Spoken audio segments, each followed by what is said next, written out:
What's going on, y'all? Welcome back to another episode of the Struggle to Strength podcast, your source for real-life application on how to turn your struggles into strengths in all things mind, muscle, and money. I am your host, Josh Levine. I am joined here by my longtime friend and my co-host, Travis Hatch. And today, y'all, we have the most unbelievable episode and guest to teach you guys how to maximize your potential with mental performance training. And I say you guys, but I learned so much during this episode. Our guest today, Jay Thooft, believes that if anybody working on any professional or personal development will be able to truly maximize their potential if they're provided with high quality mental performance resources early in this journey. You guys, mindset over everything, right? So right off the bat, I told Jay, I wish I had someone like him in high school and college to help me perform better, both athletically and just under pressure in general. So whether it's your sport, health and fitness, relationships, school, business, whatever it is you're hoping to maximize your potential in, this episode is going to blow your mind. I mean, think about it. Do you feel as though, for example, you suffer from ADHD or ADD? You have trouble maintaining or regaining focus? Do you wish you could harness your struggles as strengths to create a superpower like Joe Rogan does? Do you want to improve your performance in literally any arena? In this episode, we're going to dive deep into some proven mental performance hacks to maximize your potential. We're going to talk about how to achieve an elite performance mindset and how to build resilience in whatever your journey is. Jay gives away a ton of valuable pieces of content, ranging from everything from the PERC Fit guide to winning your next moment, to some very powerful exercises that we can do right at home to become more elite and resilient performers in all areas of your life. You guys, this was like literally blew my mind. I made a lot of connections to what I've been doing in therapy and everything. Like, you cannot fucking miss this episode, okay? So before we get into it, we ask that if you love it, please give us 5 stars on Apple or a follow on Spotify. You know what? I know you will. So just scroll to the bottom of the page and click the 5-star thingy, please. That would be huge. And if you want, you can also share this to your socials. You can find me at Josh Levine Fitness, Travis at Travis Hawks Media, and Jay at Train with PERC. That's PERC. Links are in the show notes, so go check them out while you're down there. Give us that 5 stars. That is it. Y'all, I cannot express, I'm so excited still from this episode. I cannot express how impactful this episode is. You'll just have to listen for yourself. We'll see you inside.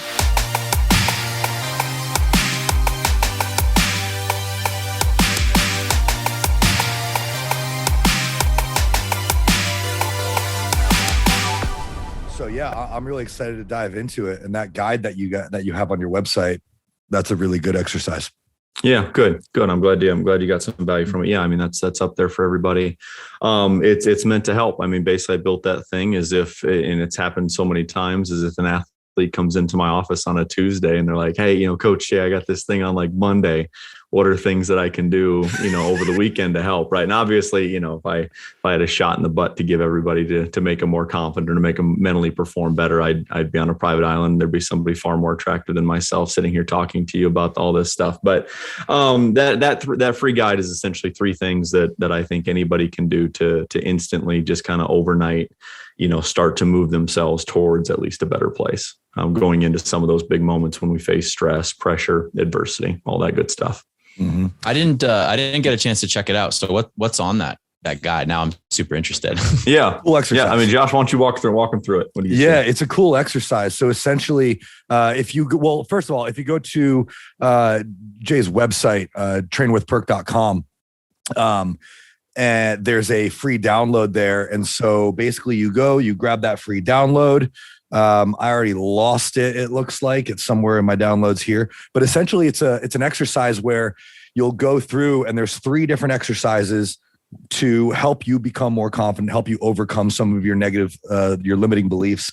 And it's as simple as like drawing a circle on a square, a circle on a piece of paper, and then another circle inside it, and going through the exercise. So you're actually coming to your own answers, which I think is the most important part.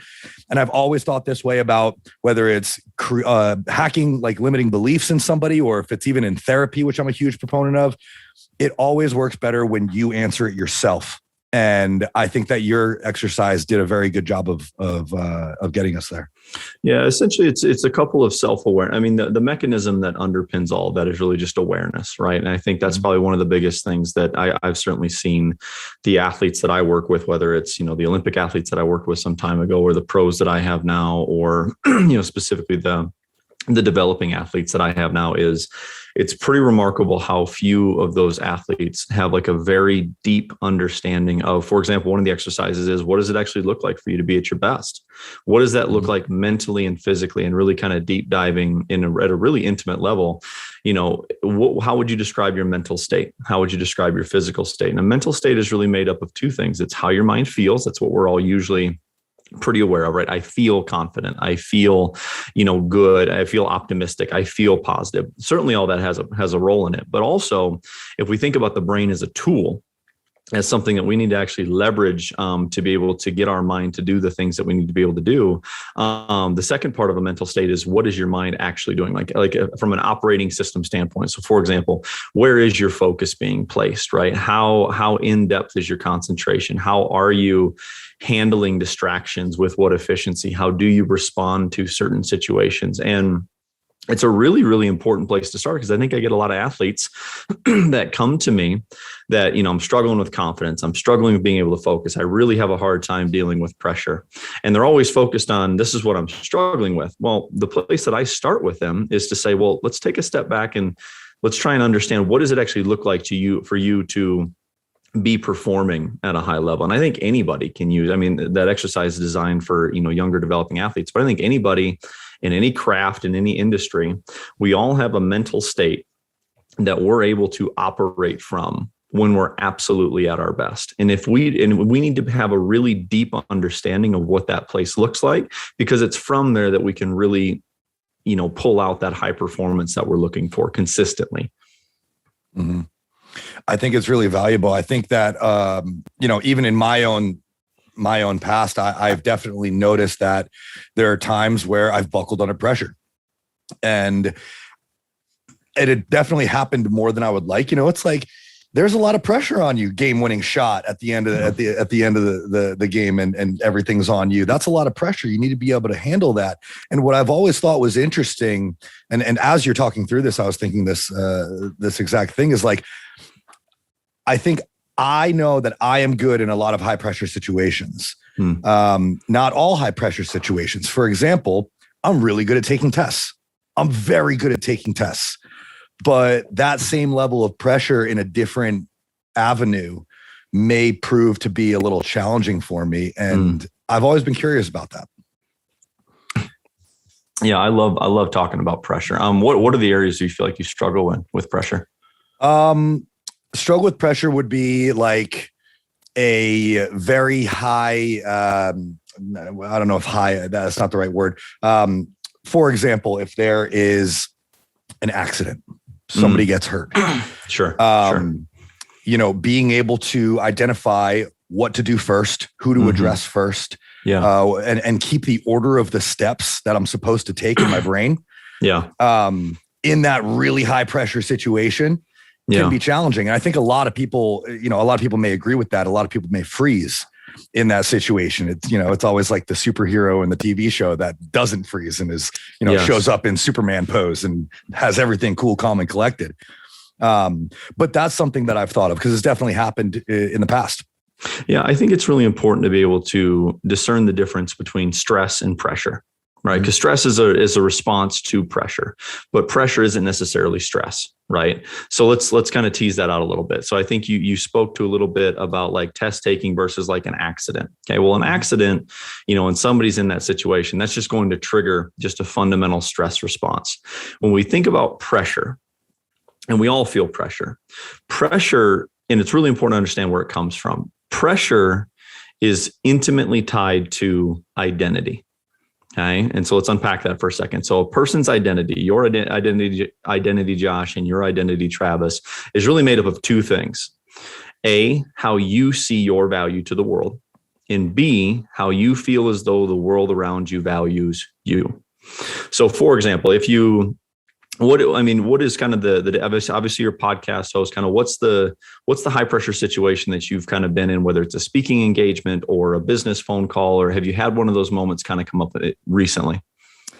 That's pretty funny. I'm actually usually in speaking engagements, I'm usually pretty good. I don't do a lot of preparation. Sure.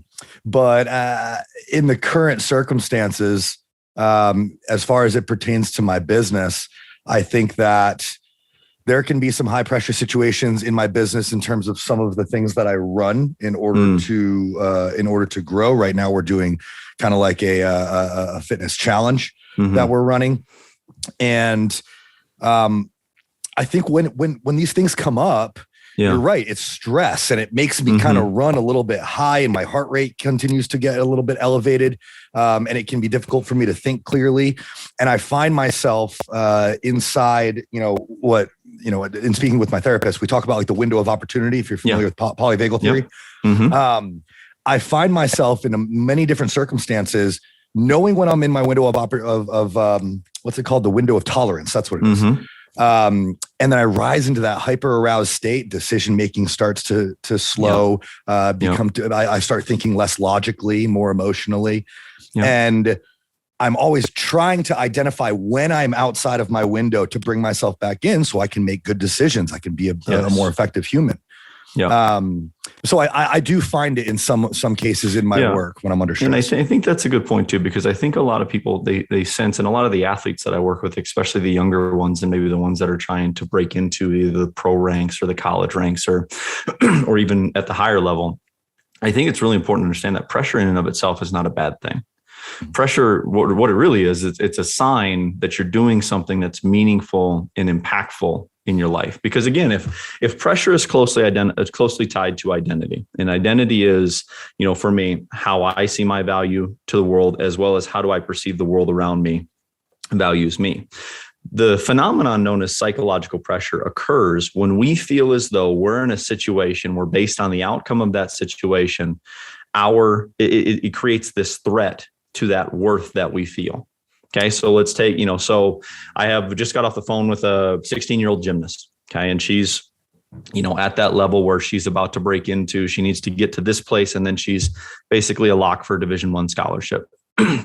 She has spent the last 12 years of her life as a gymnast. So it's fair to say that gymnastics has become a big part of probably how she sees her value, as well as how the world around her finds value in her. Her parents, her coaches, her teammates, right? A big part of her life. And for better or for worse, we'll talk about what happens when what we do becomes too much of our value. But think about that. She's spent such a long time, and it's become such a big part of her identity. And now she goes into this upcoming competition, and quite literally, based on the outcome of that identity, she perceives that, for example, if she fails, that would be a threat to then her worth. That would be a threat to then how maybe she finds value in herself, as well as, based on the outcome here, that could threaten how the people around her find value in her. That's how she perceives it. That will then create the phenomenon known as psychological pressure. Right. So for those that are listening, we all have a craft, right? My craft is high performance psychology. You guys have a craft. The listeners have a craft. We are going to feel the sensation of pressure when we enter a situation where, based on the outcome, if we perceive that the value that we have to either ourselves or to the people around us, if that's threatened, then we are going to feel that sensation of pressure. But pressure in and of itself is not a bad thing. We just need to understand it. And the difference between performers that can perform at a high level and those that, kind of that buzzword choke in those moments, the difference is whether or not you have a productive relationship with the pressure itself, whether or not you understand it. That makes a lot of sense. As a former competitive snowboarder and now a bodybuilder, and we have a lot of either entrepreneurs, bodybuilders, hardcore fitness enthusiasts that listen to this podcast. And I think that your description of identity, it's very fitting. It makes a lot of sense.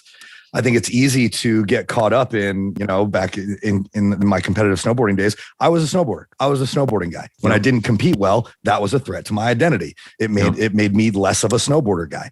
And now as a bodybuilder, if we step on stage, we don't do well, we don't show up well, then that can threaten our identity. And then especially as a business owner, and in this example that I've given you, and we're running this challenge. If the challenge doesn't go well, if it doesn't lead to acquisition of new clientele, if it doesn't prove to be effective, then that threatens my identity as an entrepreneur. So how can we create a better relationship with that identity without like not being an entrepreneur, without not being a bodybuilder? Absolutely. Yeah. That's because that's the ultimate balance, right? Because I mean, these athletes that we see on TV at the highest level, obviously, the NFL players that we watch on TV every Sunday, like their sport is a big part of who they are, and it's a big part of their identity. However, there is something known as overinvestment. And that's what happens when we see somebody or something become too much of what somebody is, to where it starts to become unproductive, either in their specific performance, or what we don't often see is in other areas of their life. And I think that's the thing, right? Because you'll see these athletes who, who just have a incredible level of success, right? Michael Phelps is a tremendous example, just an incredible level of success. And obviously, swimming became such a big part of his identity, but there's so much that we didn't see. And I think a lot of people will correlate, especially younger athletes who aspire to perform at a high level. They think that, well, in order for me to get to that place, he must not feel pressure. He must not feel all of the emotions of that moment, right? Like somebody who wants to be a bodybuilder like Josh Levine, they see Josh Levine as like, oh, I got to get to that place where like I'm fearless and I'm not worried and I'm not anxious and I'm not feeling any pressure. And what they don't realize is that Josh Levine is feeling all of those things when he's up there. Josh Levine is feeling all that. Michael Phelps was feeling all of those things when they were up there, but they were able to find a way through some work to, in spite of that, in spite of the pressure, in spite of all of the emotions that are trying to take their mind away, that's trying to impact negatively that mental state that is supposed to line up with optimal performance. In spite of all of that, they're able to take the actions that they need to be able to take in terms of, where do I play? Talk to myself? How do I choose to respond to the adversity? Those are all skills. And so it's really about changing the relationship with pressure so that we don't necessarily find it threatening. We need to be able to check in with ourselves and say, can I remind myself that I'm also a significant other in this situation, that I'm also a friend, that I'm also somebody's child, that I'm also, I have other areas in my life that are important, right? If you're a parent, we have to remind ourselves and check in about that. But it's really a matter of, first thing is, you need to, one of the things that I'll have people do is, kind of back to basically create a pie chart. Create a pie chart on a piece of paper, and with percentages, write down, what percentage of your value, or what percentage of the time, energy, effort, or your impact on your emotional state does this thing that you do have on your life? And many times people that are really allowing what they do to become too much of who they are and negatively impact other areas of their life, that's a big portion of that pie. And they're not maybe attending to the other roles that they play. So it's really about finding balance.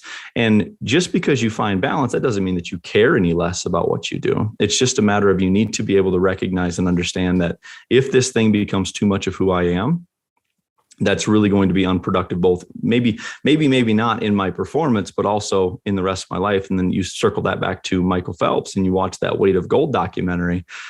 That's the toll that we don't see. Right. That's the psychological toll that we don't see. That's maybe the impact negatively on the relationships that we don't necessarily see.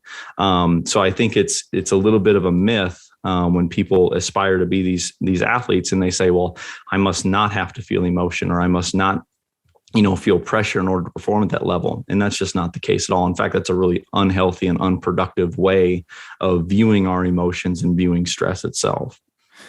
This is so interesting to me to hear you talk about this, because for pretty much our whole lives, Travis, you probably agree with this. Like our whole lives, we've been taught, hey, if you want to be great, obsession is a necessity. I've always felt that way too. And like, there's, you have to be completely hardcore, laser focused, disciplined on this one thing. And as far as the emotion piece goes, I think that's often sort of, kind of overplayed in the media as well. And, my first thought is Travis, what was the El Capitan Free Solo? That guy? Free Solo, where they're like, oh, he doesn't feel fear.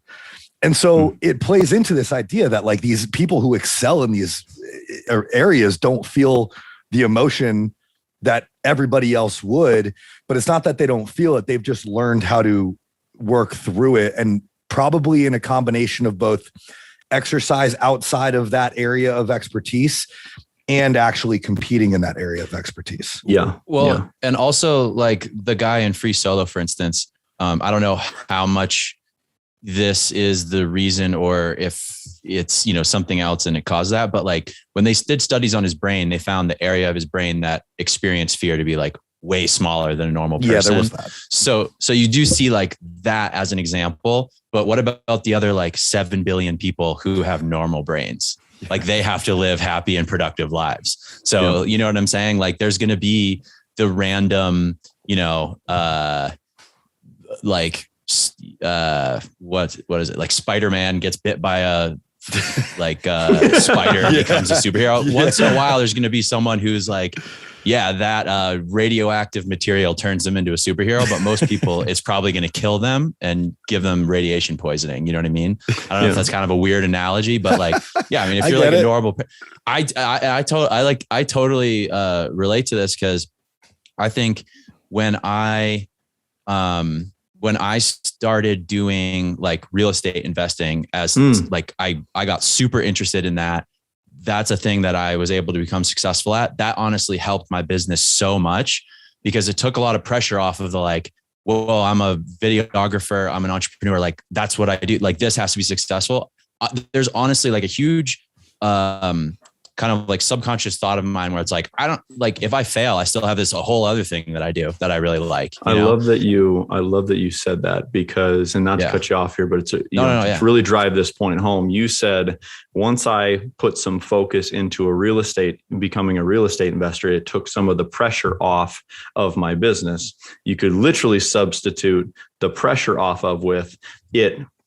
The moment that I became a real estate investor, less of my value was tied into my business because I can be valuable in other areas of my life. And then thus I'm going to probably be able to open some mental space up to perform better in my business. I didn't mean to cut you off there, but like if you can literally substitute the pressure off with my value is, elsewhere, or I can reallocate some of my value as a person, then yes, the pressure is going to be off.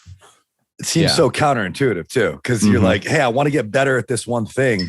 And we're like, cool, don't focus on it so much. Try something different because you're going to be good at that too. And there will be less pressure. So obviously this is something that people can do like Travis has done outside of sports, outside of athletics, outside of hobbies. But just in your life, I think Travis had a really good example there of ways that we as entrepreneurs can excel more effectively in one area by actually, oddly enough, focusing on another. Yeah, I think it's just a matter of balance, right? I think that yes, and you absolutely see the people that will just throw everything, blood, sweat, tears, heart, soul, everything into whether it's business or their career or their sport. And yes, they're going to achieve a certain level of success. But again, I guess my point is, what are we sacrificing? What is the person who throws the entirety of who they are into their career? What other areas are they sacrificing? Because eventually the fact that we're a whole person is going to rise up and bubble up, for example, I've got a client who's in private equity, right? Which is, of all the things outside of sport, probably like the most high stakes cutthroat environment that like I've ever been made aware of outside of the military, where the stakes are your life. Right. So, this is an individual who just threw his entirety into his career, right? The dude makes like $650,000 a year. He gets like a 40% bonus. Like he's generational wealth. He's never going to worry about money. It's a very, what some would say, privileged position to be in. But the dude's miserable. Doesn't have connections, doesn't have strong connections with the people around him, doesn't feel like he has genuine relationships, can't think about anything other than work, can't get away from it, all this other stuff. And he eventually got to a point where it was impacting his performance. So it doesn't, eventually we find a ceiling. And eventually I'll argue that the fact that we're a human being and that we're not just an athlete, we're not just a career person, we're not just a podcast host, I'm not just a mental performance expert. Eventually the rest of our humanity is going to come and just kind of, just get in the way a little bit. Yeah, I love this point because it is like you don't hear this that often, and you hear it's like what are you focusing on? Like because it's a very American idea almost, like it's a very like American society idea, which is like work really really hard, become an expert at this thing, and you do see the people who and a lot of them are selling courses.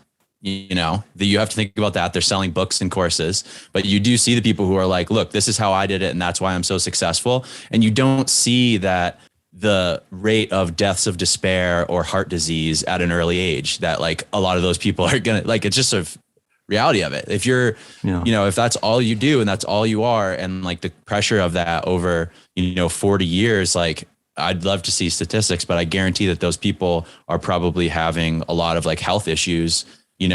It's all good when you're like 25, 30, but like eventually you're going to be 50 and 60. And like, what's your life going to be like then, Well, look at the professions such as doctors and, high level doctors and all the hours, and the burnout in private equity and the burnout in doctors and the substance abuse and both of those things. I mean, it's the proof is right there. You just have to look for it. Yeah. And I think you make a great point, Travis. I think we've definitely kind of romanticized this idea of kind of the rise and grind mentality. And listen, I've worked my butt off to get where I'm at. I definitely go sprints where I'll work 14, 20 days in a row. And I think you can do that, but you always have to be able to take a step back and remind yourself and invest in other areas of your life to remind yourself that I am not in totality this thing that I am doing. Because if that becomes the case, you're just setting yourself up for so many other, like you said, just kind of health ramifications, levels of happiness ramifications, substance abuse, just whatever it is that you need to feel like you need to do to cope, because you can't cope any other way, because you can't get rid of the thing that you spent all your time doing. Yeah. I really like, Gary V is like somebody that I follow. He talks a lot about patience. Yeah. And I like that idea because you do have to be kind of impatient in a way to be successful. Like you have to be like, no, I'm doing that now, I'm going to give myself a month to do that. There has to be urgency, but you also have to understand that I think if you apply patience to that, as in I'm going to have urgency, these are the things I focus on, but instead of it being 100% work all the time, it's going to be 60% work, 20% friendship, 20% family, however you want to split that up. And then, looking at percentages, it's like, okay, maybe it takes me 40% longer to do that, but I still get to where I wanted to be just 5 to 10 years later, and I'm healthier and happier. I'll take that any day, dude. Like how many millions of dollars do you want? I was struggling with that exact thing earlier this year. I was grinding myself to the bone to build my business. And I was, to Jay's point, I was identifying as a fitness coach, an entrepreneur, and like, that's what I was. And I was grinding and I was tired all the time. And other parts of my life were starting to suffer. And I realized that I was being kind of selfish in a lot of ways. And just like you said, Travis, I had a conversation with my business coach, and he was like, "What's the rush, dude?" He's like, "You're paying the bills, right? You're living well. You're living below your means. Like, you're doing all right." He said, "What's the rush?" He's like, "Slow down. Perspective. Exactly." He's like, you'll make your first $1 million. I can promise you that. It just doesn't have to be next month. It doesn't have to be this year. Yeah. And I took a step back. I started putting more energy and effort into my relationships, into my bodybuilding, into other aspects of my life, into being a son, a brother, like other things that I knew I could identify with. And it made a massive difference in a lot of areas of my life. I think, like what I've had to work on as well, and what I've worked on kind of, because I've got to eat my own pie, right? I got to take my own medicine as well. So everyone, I'm just as much of a human being, and I get caught up in it as well. But one of the things that I worked on, though, it's obnoxious is what it is. It's obnoxious to know exactly what you're doing wrong, because you just got off the phone call with somebody and you had a great conversation about what they do, and then you walk away and you're like, darn, that kind of hits a little. That's really irritating. It's really inconvenient. God. But so for example, right, this individual in private equity, he travels to, out of 14 days, he's gone on the road for 12 days, and that's not going to change. But my point with him was, okay, so you're gone 12 out of the 14 days. That's not the issue. The issue is that the 2 days that you have off when you're home with your wife, what are you doing? You're thinking about work. You're talking to her about work. You're pissing and moaning about work. You're worried about what you got coming up the next week. You just can't get away from it. And I'm not telling anybody not to grind, right? Because I do the same thing. I work my butt off. You guys work your butt off. But the point is that when you go out to dinner with a significant other, or you go meet the buddies for a beer, that you're in that moment too. that you can detach and you can step back because you're not just that person. That's where the problem becomes. And that's where people run into problems with their relationship, is that you just spent 12 out of 14 days on the road, dude. And then you went out to dinner. What'd you guys talk about? You just sat there and bitched about your job. I'm sorry. Complained about your job the entire time. Oh, you're good.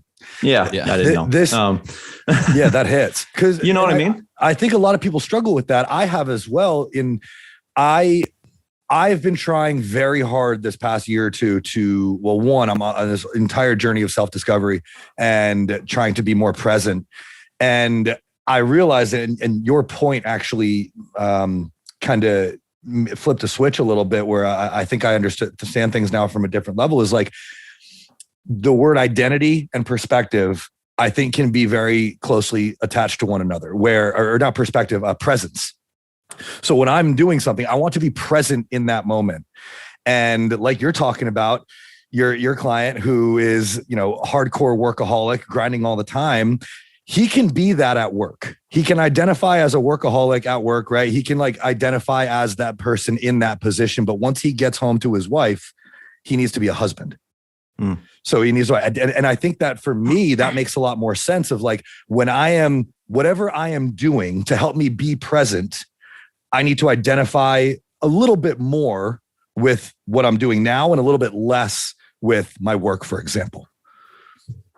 Without question. I mean, the first conversation that I have with every single client, and when a client wants to work with me, they apply, we have an interview, and the minimum commitment is 4 months, right? Because we're not here to do anything. This is not an a la carte service. We're not here to just kind of have a few conversations and hope for the best. We're here to make significant, lasting psychological change. In with my clients, that generally means psychological change to move you towards a higher level of performance. I'm on the side of psychology. I don't work with the mental health side of things. I love that work exists. My passion is working with individuals that want to achieve a higher level of performance. But anyway, the single biggest conversation that I have with them, and the very first point that I make with them, is that every single thing that we are going to do for the next 4 months in some way, shape, or form has to do with your attention. The single biggest asset that you have as a person, as a performer, in whatever role in your life, is your attention, specifically what you pay or give your attention to. When we think about confidence, think about focus. When we think about self-talk, when we think about handling adversity or managing stress or doing a pre-performance routine of any whatever they need, it all comes down to really 3 questions. Where is your attention? Is your attention where it should be? And if not, what are you going to do to get it back there? And that has everything to do with pressure and identity and everything that we're talking about. But it really just comes back to the single biggest resource or asset that you have as a person is your attention. Makes a lot of sense. And very hard to do, by the way. Oh, yeah. I'm thinking about this in some of these high pressure situations that I've been in. And it's losing focus, losing attention. And it is very hard to overcome all those voices inside your head and everything else that's going on in order to get that back. So I'm really interested in learning a little bit more about what types of exercises will help people accomplish this. Obviously, let's not give away the farm here, but of course. What can people do? Because otherwise, I think a lot of people will just go into these situations thinking that they're only going to learn when they're in that situation. Mm-hmm. But there are things that we can do to prepare ourselves to be more well equipped for those situations. So obviously you have this guide that we can download off the internet. That's massively helpful. What are some other things that we can do on our own to help keep our attention where it should be, to help establish a better relationship with our identities? Things of that nature. Yeah. I mean, there's a lot of, a core tool that I teach is really some semblance of mindfulness. And it just depends on how complex that we're going to get. And I get mindfulness has kind of become this buzzword on the internet. All mindfulness really means is awareness of your attention. That's really what it is. So any sort of mindful training or mindfulness based work is you're really trying to gain discipline, or at least an understanding or an awareness of where your attention is in any given moment, and then working to get it back towards it. So the absolute simplest mindfulness exercise that I've ever been able to come up with, and this works for the 10-year-old that I work with, it works for the 20-year-old, and it works for the 35-year-old that I work with. It's an exercise called Count Your Breathing. It's going to drive people nuts how simple it sounds, but how hard it is. So essentially you find yourself in a quiet place with as minimal outside distractions, and you can kind of level up if you want to, challenge yourself and put yourself in a much more distracting environment. But it's helpful to start kind of in like a static environment, same like you would do like with yoga or any other type of meditative type exercise. But basically sit in a room, sit in a chair, close your eyes and count your breath. In and out is 1, in and out is 2. In the moment that your mind wanders to the work that you got to do, another thought, what's my dog doing? What am I going to eat? Oh, I got this thing coming up. Anytime your mind wanders to anything other than your breathing, you write down the number that you got to, and you start the count over. And the majority of people that I've worked with, if they're honest with themselves, they never get above 7 for like the first 2 minutes of this. They might flirt with 10 or 15 after a couple minutes if they just don't get, but it's remarkably frustrating. And the point that I make, especially with my athletes, is that, isn't it interesting how you expect yourself as a high performer or as somebody who needs to perform, that in the stressful, dynamic, pressure-filled environment of sport, that you just expect that you're going to exert 100% control over your attention in that moment, but yet you can't do it in a quiet room with your breathing. Easiest way to start. And it's going to blow people's minds. And I think the key to that exercise is, like you said, patience, right? Like being patient with yourself, recognizing that this is actually going to be a lot harder than what you think it is, but it's a remarkably simple exercise. You can do it for however long you want. But again, just in and out is 1, in and out is 2, in and out is 3. The moment that your mind wanders to anything other than your breathing, you write down the number and you have to start that count over. I really like that. And I have my clients do deep breathing exercises, mostly to help them sleep. In many cases, right? Like go to a dark room an hour or so before bed and just deep breathing exercise for 5 or 10 minutes. What I really like about this is one, yes, you're right. It's going to piss a lot of people off. Anybody who's ever tried to meditate is like, fuck this shit, right? But the counting part and writing down the number that you got to, this is just progressive overload, essentially. You get to 5 one day, you might not get to 6 tomorrow. It might not get to 6 the day after that, but eventually you're going to get to 6 and you're going to know that you're seeing an improvement. And that makes it, I think, a lot more easily digestible rather than just like, oh, I breathed for 2 minutes and I still feel like shit. I think that's why people, like, when they hear meditation, like, oh God, like, what's the point? Right. And I get it. And it's obnoxious because the point of meditation is that there is no point, and that just throws people for a loop. So it's helpful to kind of introduce the idea. As to give them like a specific task to work on, but you're absolutely right. But what it really does, and it really trains both elements of focus, because there's 2 elements of focus. The first one is the ability to just focus in on a task. That's the one that we're really aware of. But the other aspect of focus, and probably the more important one, is how quickly can you rebound from distractions? Because we can all focus intently for a long period of time, but then that darn phone rings. And then all of a sudden, next thing I know, I'm on Instagram, and you stay down that hole too long. Or as an athlete, right? You're focused, you make a mistake. And now you're thinking about what your coach is going to say. Now you think of what your spouse or your parents are going to say, or what's going to happen here. And all of a sudden you focused intently for 5 seconds. You just spent 15 distracted. So there's really 2 important elements of that. And that's what that exercise trains you is. It's not just focus on your breathing, but it's recognize then as well when your attention has now gotten away from you, and then have the discipline to bring it back. I think that's a super important thing for everybody to be able to learn. And especially I'm ADHD is all hell. Like I know it's really challenging for me to focus. And if I have to switch tasks, it takes me a long time, but improving my ability to focus and regain focus when I've lost it, I can only imagine is going to help both of those things.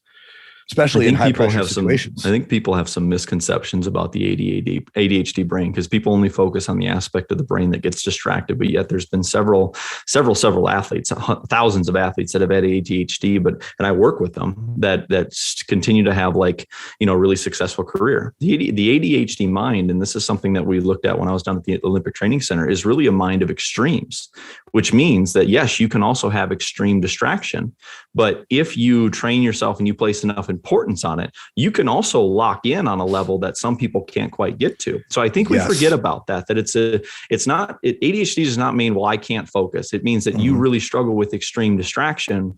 But if you work on it, or even, an ADHD person, you've had those moments where you just lock in and you're good. it's a brain of extremes. Mm-hmm. I think ADHD and anxiety both are brains of extremes, right? Yes. And so I suffer from both. But what you're talking about, if anybody wants like a concrete example of this, think of Joe Rogan, right? Joe Rogan all the time talks about using his mental illness as a superpower. So if you are suffering from something, like there is a way for you to harness it. You just have to learn how. I truly believe that. And so this is something that I'm going to commit to. I'm definitely going to start practicing mindfulness a lot more often than I do. It's been something I've been wanting to get back to. I love the counting exercise. And this seems like it would be really helpful for a lot of people. So I love that. Another thing I'm thinking of is, in order to help people establish a healthier relationship with going back to identity, I'm thinking that some sort of exercise where you write down your different identities and what you identify with would be helpful. Do you is that part of the process that you use? Yeah, that's kind of the second half of that like pie chart exercise, right? Is you write down all of your roles. So the first step to try and identify that imbalance is write down all of your roles, right?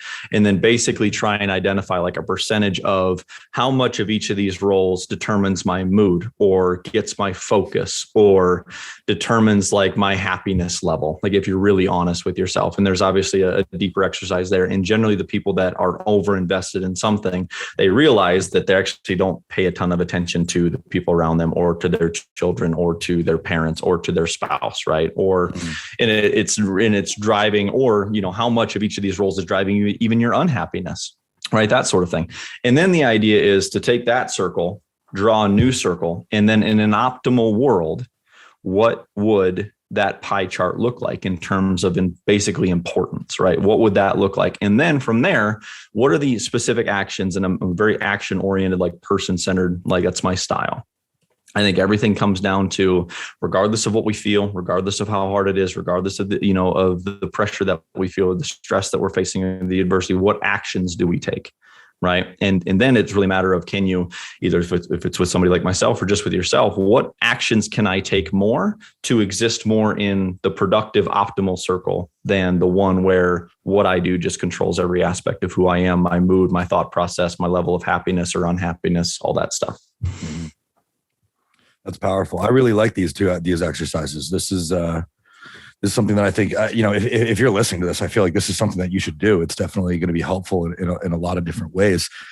And so now, is this something that people continuously do? Or is this like do we do like reassessments every now and then, or how do we work through this like road to elite? I guess you might say. I think it's interesting. I think once you, again, the reason I get awareness isn't like the sexiest mental skill in the world, and it's not the most exciting thing, but I think sounds valuable though. Yeah. The reason that awareness is so important is that it's like, what's 2 + 2? 4. 4. Why is it not 5 or 6 or 18? Because it's not. Like once you know something, you can't unknow it. So once you, like with my person in like the private equity, like once he recognizes that he's out to dinner with his wife and he has that moment where he's talking about work, and then he takes a step back and he's like, this is that thing that I'm not supposed to be doing. Right. Yep, I do this. And then he can course correct. Uh-huh. So it's really a matter of, can you always work in some way, shape, or form? I think it's an ongoing process, but can you always just work, or at least take a step back from some of those moments and be aware? Ask yourself, where's my mind at right now? Is this where it should be? No, darn it. All right, I got to get back here. Let me take that action to get back here. That's why awareness, while just the most blah term in the world, that's why it's so important, because it just goes back to why 2 + 2 is 4. Once you know something and once you're aware of something, you're no longer unaware. Mm-hmm. That makes a lot of sense. And I've seen that play out in myself, in my relationships. We learn something about ourselves. We learn something that we do, and then we catch ourselves doing it. And we're like, wait a minute, this looks familiar, kind of like a deja vu type moment. Yes. And now, every now and then, we call it a vibe check. Every now and then we're like in the middle of something, feel something coming on, quick vibe check. I'm like, think about where you're at, what you're doing, what the intent is, where you want to go. And like, is this conducive? Is this getting us there? In psychology, we call this ability the ability to create space. right? So if you have an unproductive, mindset around stress or pressure or a certain situation, can you create enough space between yourself and that thing? And the problem that most people struggle with is that when they're unaware, the stress and their response they're fused together. They're just like, when I'm in this situation, this is how I respond. Mm-hmm. When somebody makes me angry, I want to punch them in the face, right? When somebody cuts me off in traffic, I run them off the road. But we don't do that because the majority of people in the world, when somebody cuts them off in traffic, they take a step back, and the ones who are really productive are like, wow, I'm really angry right now. I am tempted to run this person off the road, but I don't. Mm-hmm. And it's an overly simple and there's a little bit of humor to there as well. It's intended, but it's really a matter of, can you create enough space between stress or whatever the stressor is and whatever your conditioned or habitual response that's unproductive has been? Can you create enough space to then ask yourself, is that really productive? Is that really but that's it. But that never happens unless maybe outside of that stress response or outside of that situation, we're able to say, that's probably not the best way to operate, Yeah. The awareness component is key. If you're not aware, then you're not going to understand what you're doing or why you're doing it. So that awareness component is really key. So would it be safe to say that most of the top level elite performers in the world are just incredibly aware people, incredibly self-aware people? The ones that have a lasting career that are able to stay in it. Yeah, I would say. I think you definitely see the athletes that they make it to us. Everybody has a ceiling, right? I'll say that, right? Everybody has a ceiling. Everybody has a ceiling where if you're not aware, if you haven't put work into this, eventually you run into that situation. And those are, sometimes those are the unfortunate situations that we hear about athletes or even high performers when they get caught up in their sport, right? Eventually, like Travis had alluded to, eventually it wears you down, it burns you out, and either you fizzle out or you do something stupid or you get tied up in something that you shouldn't have because you don't know how to cope with it. But yeah, I mean, it goes back to, the athletes that are able to perform at a high level, or just the individuals that are able to perform at a sustained high level of their craft. Eventually they have to get to a place where, just like my guy in private equity, right? Eventually he has to get to a place, although he was going to burn out. Like there's just no chance that he can, or he was going to start relying on substances, and that just wasn't going to go down a good path as well. Right. So it's a long-winded answer to yes. Yeah. I mean, you can see someone like Tom Brady has had one of the most longevity wise has had one of the most impressive careers of any athlete ever. Definitely top. Yeah. And just look how he is with his family. You know what I mean? Uh-huh. You think he talks about football around his wife and kids? No way. I bet Giselle doesn't tolerate that. I guarantee that. No way. Yeah. And you know what? She probably doesn't talk about modeling. Nope. Yeah. Yeah. He clearly at least from I'm not, we're not in the room with him, but just the way what we are able to see, it seems like being a father is probably as big of a slice of his pie as football for him.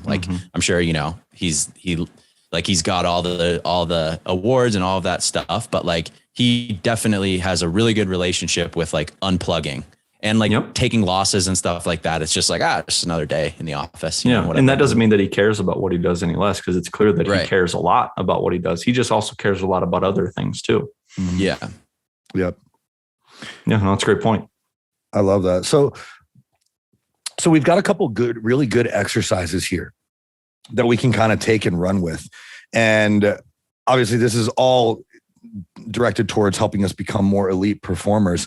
Now we've been talking about kind of mental performance, and I'd like to get into some more of these hacks to maximize potential.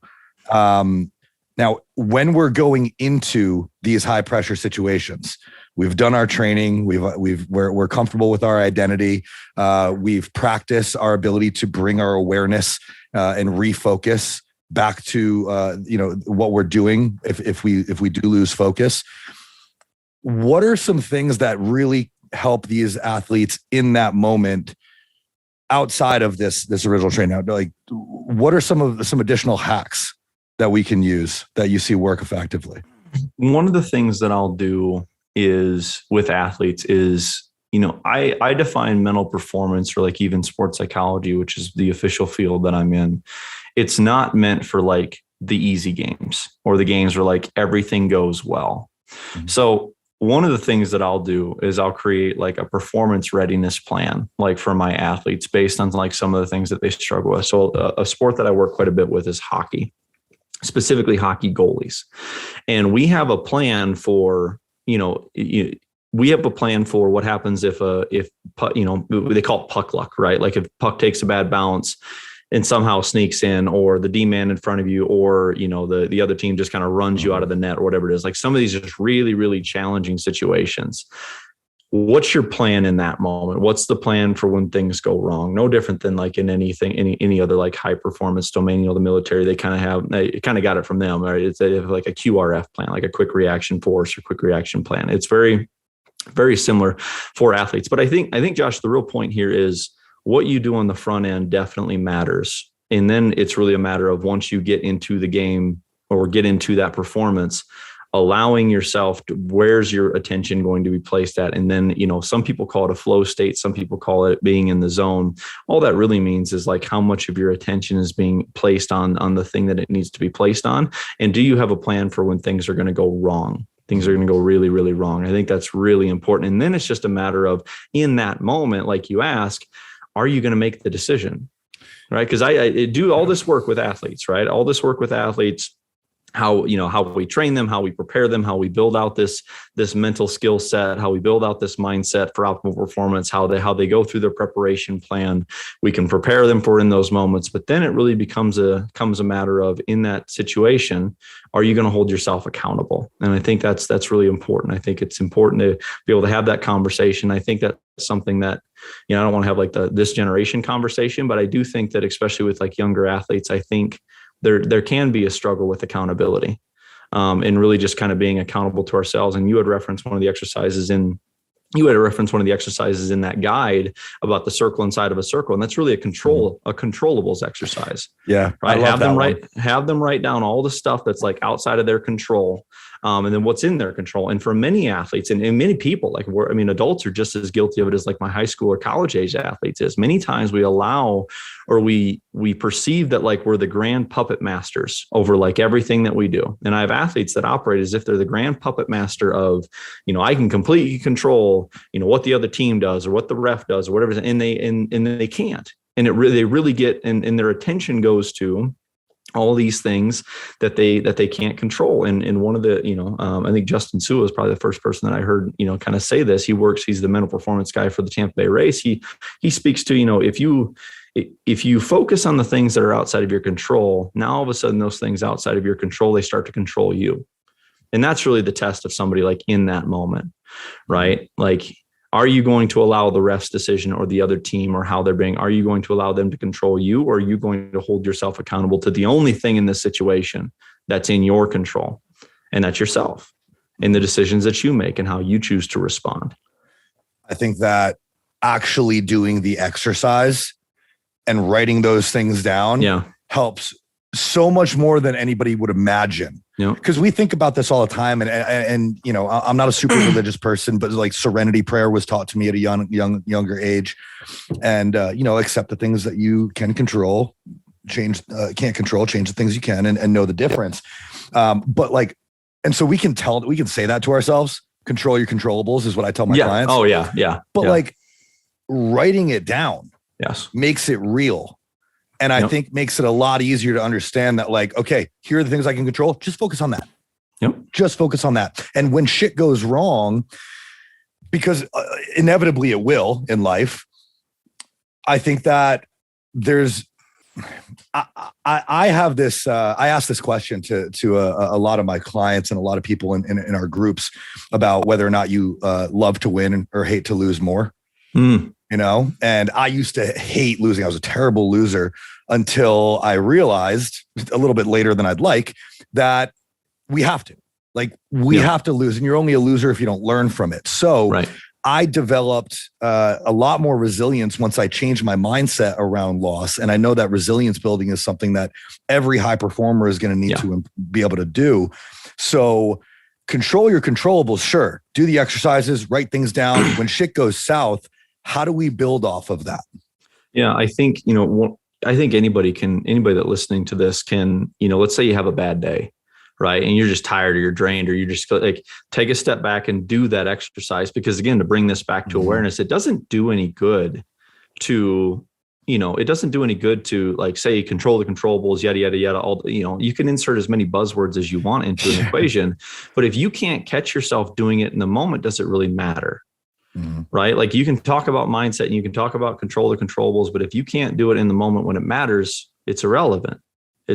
So you have a bad day, you come home, take out a sheet of paper, write down everything that you feel like got in your way. Right. And I'll do this with my athletes too. Right. I had a terrible game. Okay. Let's write down where all the things that your attention went to. I want you to circle the things that are in your control. And I want you to draw an X to the things that are outside of your control. And almost exclusively, there's just a bunch of X's on this paper because we've allowed the thing that's outside of our control to control us. And unless you can do that over and over and over again, until you get to the point to where the next time that you're actually in that moment, before you allow yourself to just kind of, what I would call like a red light state, it's a traffic light metaphor. We have a green, we have a yellow, and we have a red. Before you allow yourself to go to that red light state where the train's off the tracks and it's just a big mess, and you need to for some of the adults, you need like 4 bourbons and like a beer to like get yourself back to normal. Before you get there, it would probably be helpful as if in the moment you're like, I'm letting what my boss might potentially think of me like impact what I do, or I'm allowing the fact that my coffee took too long to like impact my mood or my mental state, or I'm allowing the fact that traffic was miserable again today to like impact like how it was. And it's not until you just take a step back and I'm just like, I can't do anything about this. The only thing that I can do is my response. The only thing and it's not until you can do it actually in the moment. Otherwise, all the buzzwords in the world aren't going to help you. I fucking love this because you're the traffic light metaphor is like the green, yellow, and red. I'm immediately thinking of my window of tolerance. Like I'm green, I'm yellow, I'm in high arousal. It's a very similar model. Yeah, I'm red, I'm shut down. And once I'm red, it's like, dude, it takes a lot for me to get back. Right.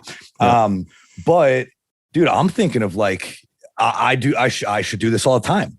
I should like if I don't know if you guys have a product that is like essentially a sheet to be able to organize this on of like what we can control and what we can't. You just say it. Brand that and like add that to a guide, because I would love to be able to just like have a notepad and I'll do this, but like have a bad workout. Cool.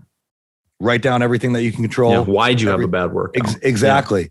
Yeah. And just like everything else, I mean, I think relationships are an easy way to think of this. Like you have a problem arise in your relationship, you talk it out, you get to the root cause of the problem. You're more aware of it for next time. You can see it coming. You can avoid it before it happens. Yep. The same thing. So I'm thinking, I'm going to do this for every bad workout. I'm going to do this for every, maybe bad's not the right word, but every time something doesn't go right in my workout, my training, my business, my relationships, every time, I'm thinking it would be super valuable to go through this exercise just to be aware.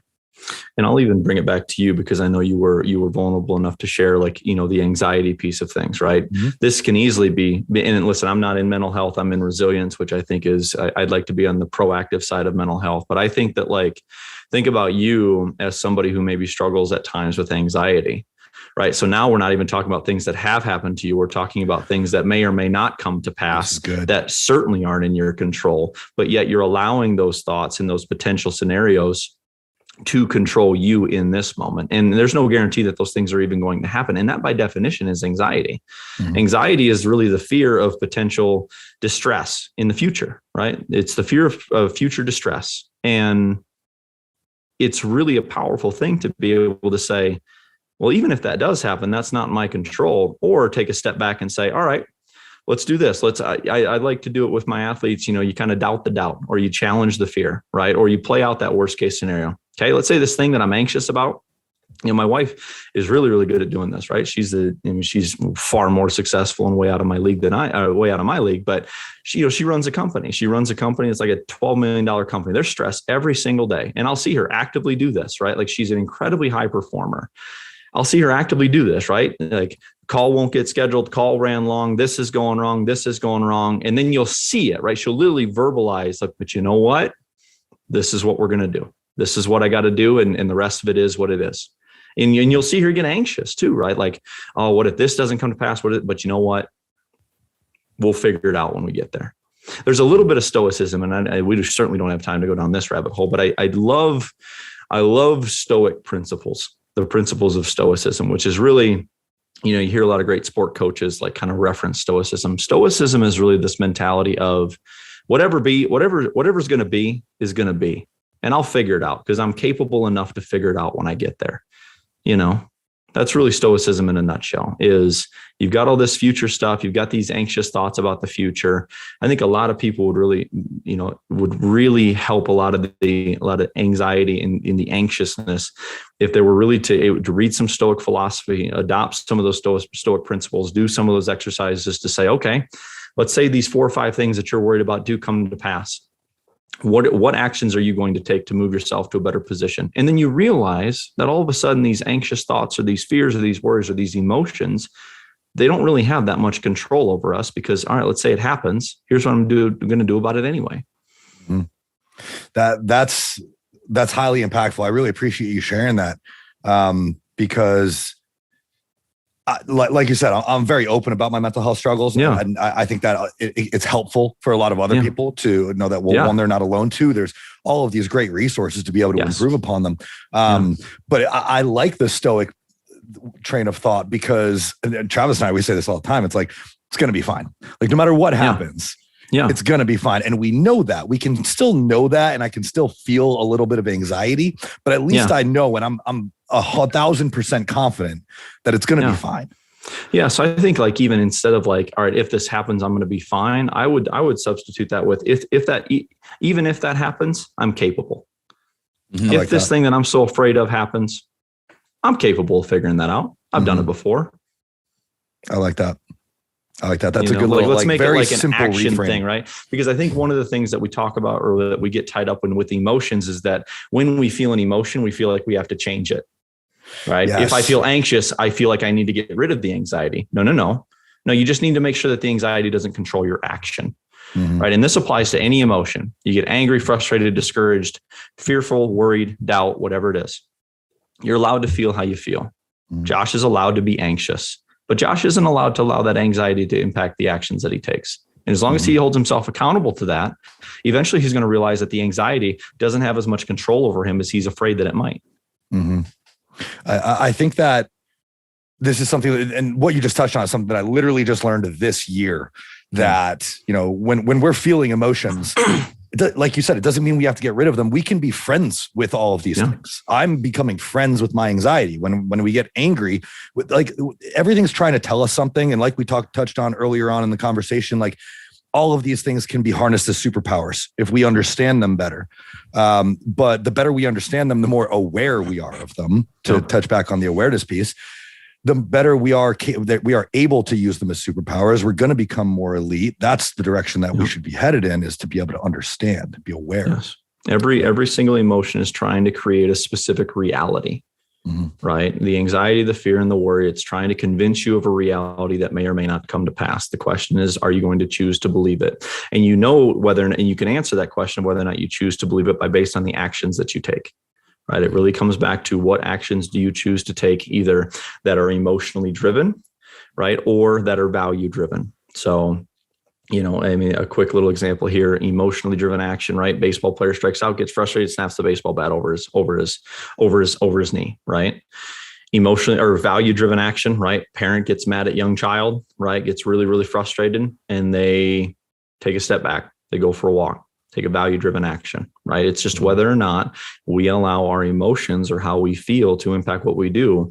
And many times people will feel fear or feel worry or feel doubt. And then their actions are all about trying to get rid of that feeling, right? And it's all emotionally driven. And then now you've gone down that rabbit hole and your emotions are now controlling you. Whereas if you just took a step back and said, hey, this is how I'm feeling. Can you name that emotion? As I'm sure you've been working on, can you name that emotion? And then you can ask yourself, well, what does the best version of me do in this situation? And then are you going to hold yourself accountable to that action? And sometimes that's just taking a step back. Yeah. And that can be hard to do. Oh, because a lot of times it's easier said than done, for sure. Much easier said than done. Yeah. Especially when you're in that emotionally driven state, action is what you want to take in some way, because action is going to help reduce anxiety, but it has to be the right action. But it goes back to, again, awareness. Can you create enough space to where it's just not automatic? I mean, all a mindset is, other than just a super flashy buzzword on Instagram that gets a lot of likes and a lot of shares, all a mindset is a patterned way of thought. It's the patterned way that we think, or the patterned way that we respond to a situation. So if you want to change your mindset, you're going to have to break some nasty little thought habits, right? And one of the thought habits is truly, I feel this way, I respond this way. You need to get to a place where I feel this way and I have a choice as to whether or not I'm going to respond in this manner or a more productive manner. But you can't be that way unless you're aware of it. And you can't become more aware unless you work at it. Yes. And it's these little things like we've talked about today. It's the stuff that people probably don't want to do.